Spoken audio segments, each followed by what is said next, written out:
नमस्कार दोस्तों, आज का ये वीडियो आपके जीवन को हमेशा के लिए बदल सकता है। अगर आप सचमुच अपने मन को काबू करना चाहते हैं, अगर आप सचमुच जीवन के उस सुख और शांति को पाना चाहते हैं जिसके बारे में सदियों से ऋषि मुनि और गौतम बुद्ध बात करते आए हैं, तो ये वीडियो अंत तक देखिए, क्योंकि अंत में मैं आपको एक ऐसी तकनीक बताने वाला हूँ जो बुद्ध ने खुद अपने शिष्यों को सिखाई थी। उस तकनीक को अपनाने के बाद हजारों लोग आज भी अपने मन को पूरी तरह नियंत्रित कर पाते हैं। तो चलिए शुरू करते हैं। दोस्तों, गौतम बुद्ध ने कहा था, मन ही सब कुछ है। तुम वही बनते हो जिसके बारे में तुम सोचते हो।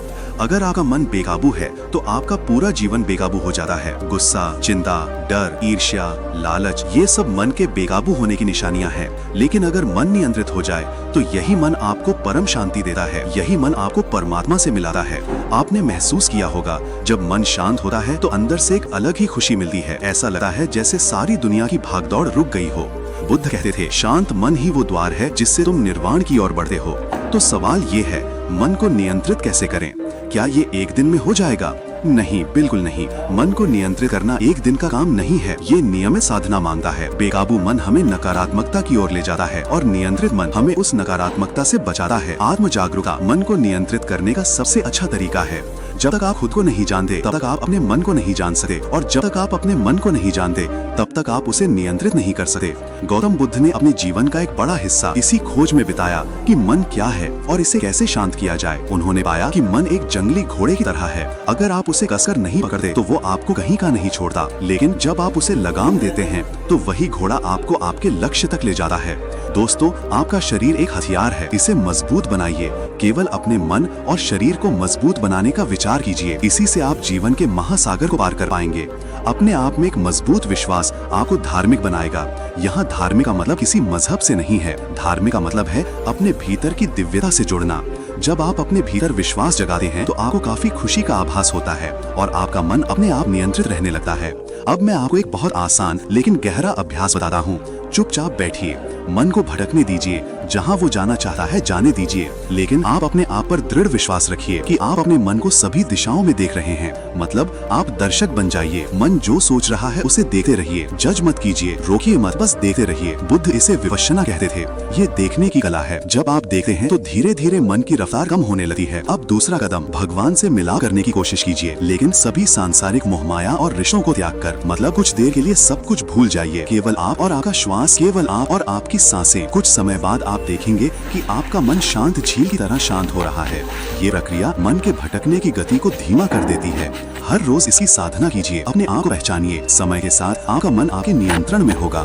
दोस्तों, ध्यान का अर्थ यही है कि आपने अपने मन पर काबू पा लिया है। ध्यान मन को सभी आने वाली विचार तरंगों और दुनिया भर की मोहमाया से निजात दिलाता है। इससे आपकी चेतना का विस्तार होता है।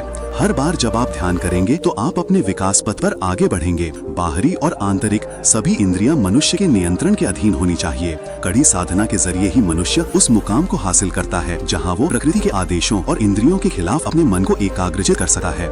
अब मैं आपको गौतम बुद्ध की कहानी सुनाता हूँ। एक बार एक नौजवान बुद्ध के पास आया और बोला, भगवान, मेरा मन बहुत भटका है, मैं ध्यान नहीं कर पाता। बुद्ध ने मुस्कुरा कर कहा, ठीक है, आज से तुम रोज सुबह 1 घंटा मेरे साथ। पहले दिन वो नौजवान आया और बैठ गया। 5 मिनट बाद उसका मन भटकने लगा। 10 मिनट बाद वो बेचैन हो गया। आधे घंटे बाद वो उठकर खड़ा हो गया और बोला, मैं नहीं कर सका। बुद्ध ने शांत स्वर में कहा, कल फिर आना। दूसरे दिन फिर वही हुआ, तीसरे दिन भी। लेकिन चौथे दिन जब वो बैठा तो कुछ अलग हुआ। उसने देखा कि उसका मन भटक रहा है, लेकिन वो उसे देख रहा है। वो हंसा। बुद्ध ने पूछा, क्या हुआ? उसने कहा, भगवान, आज पहली बार मैंने अपने मन को बाहर से देखा। बुद्ध ने कहा, बस यही ध्यान है दोस्तों, यही बात है। शुरुआत में मन भटकेगा, आप बेचैन होंगे, लेकिन हार मत मानिए। हर दिन थोड़ा थोड़ा अभ्यास कीजिए। अब मैं आपको बताता हूँ कि मन को नियंत्रित करने के फायदे क्या हैं। पहला फायदा, आपका गुस्सा कम हो जाएगा। दूसरा, आपकी चिंता खत्म हो जाएगी। तीसरा, आप हर काम में बेहतर करेंगे। चौथा, आपके रिश्ते सुधर जाएंगे। पांचवा, आपकी सेहत अपने आप ठीक होने लगेगी, क्योंकि तनाव ही ज्यादातर बीमारियों की जड़ है। छठवां, आप हर पल खुश रहेंगे। सातवां, आपका आत्मविश्वास बढ़ेगा। आठवां, आप जीवन के हर फैसले को सही लेंगे। नौवां, आपकी एकाग्रता इतनी तेज हो जाएगी कि जो काम दूसरों को घंटों लगे हैं आप मिनटों में कर देंगे। 10वां और सबसे बड़ा फायदा, आप अपने भीतर की उस शक्ति को जगा देंगे जो हर इंसान में छुपी है। वो शक्ति जो बुद्ध बनाती है, वो शक्ति जो आपको महान बनाती है। अब आप सोच रहे होंगे कि इतने फायदे हैं तो शुरू कैसे करें? बहुत आसान है। रोज सिर्फ 10 मिनट निकालिए। सुबह या रात कोई शांत जगह चुनिए, सीधे बैठिए, आंखें बंद कीजिए और और अपनी सांसों को देखिए। सांस अंदर जा रही है, ये महसूस कीजिए। सांस बाहर जा रही है, ये महसूस कीजिए। बस इतना ही। शुरू में मन भटकेगा, कोई बात नहीं, उसे भटकने दीजिए, लेकिन आप सांसों पर लौट आइए। धीरे धीरे 10 मिनट को 20 मिनट कीजिए, फिर 30 मिनट, 1 महीना ऐसा कीजिए और देखिए कमाल। दोस्तों, मैं आपको एक राज की बात बताता हूँ। बुद्ध ने कहा था कि जो इंसान अपने मन को जीत लेता है वो दुनिया की हर लड़ाई जीत लेता है, क्योंकि बाहर की सारी लड़ाइयाँ असल में मन के अंदर ही होती हैं। आप बाहर किसी से नहीं लड़ते, आप अपने डर से लड़ते हैं, अपने गुस्से से लड़ते हैं, अपनी चिंता से लड़ते हैं। जब मन जीत लिया तो बाहर की दुनिया अपने आप जीत ली। अब आप तैयार हैं उस तकनीक के लिए जिसका वादा मैंने शुरू में किया था। ये तकनीक है आनापानसति, यानी सांसों का ध्यान। बुद्ध की सबसे प्रिय ध्यान विधि। सबसे पहले शांत जगह पर बैठिए, रीढ़ सीधी रखिए, हाथ गोदी में रखिए, आंखें बंद कीजिए। अब सिर्फ नाक के नीचे सांस के आने जाने को महसूस कीजिए। सांस ठंडी अंदर जा रही है, गर्म बाहर आ रही है, बस इतना महसूस कीजिए। जब मन भटके तो बिना गुस्सा किए, बिना खुद को कोसे हुए, बस मुस्कुराइए और सांस पर वापस लौट आइए। रोज